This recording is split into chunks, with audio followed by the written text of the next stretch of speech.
RIP ku banyeshuri bane b'abakobwa bajyaga ku ishuri rya GS Muramba bagonzwe n'imodoka. Aba banyeshuri bane b'abakobwa bajyaga ku ishuri rya GS Muramba riri mu murenge wa Macuba, akarere ka Nyamasheke, bagonzwe n'imodoka yo mu bwoko bwa pick-up yari ifite plaque ya RR 179D. Umwe ahita yitaba Imana, batatu barakomereka.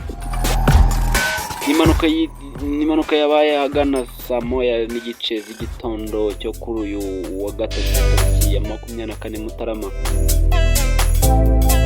Amakuru dukesha Imvaho Nshya ni uko animateri wa GS Muramba Ndayisaba Ronald wari inyuma ya gato yabo abanyeshuri bagana ku ishuri yamuciyeho igasanga abo bana bari mu mukono wabo ikabagonga.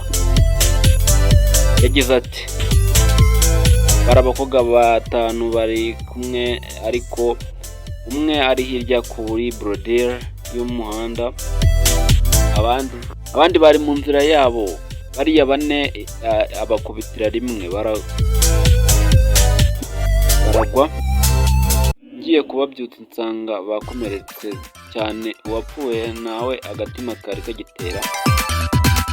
Muri iyo minota abashizemo umwuka, imodoka yatambutse, nahise nyihagarika nyisaba ko tugenda bose mu bitaro bya Kibogora baratujyana. Niho bose uko ari bane bajyanywe mu bitaro bya Kibogora.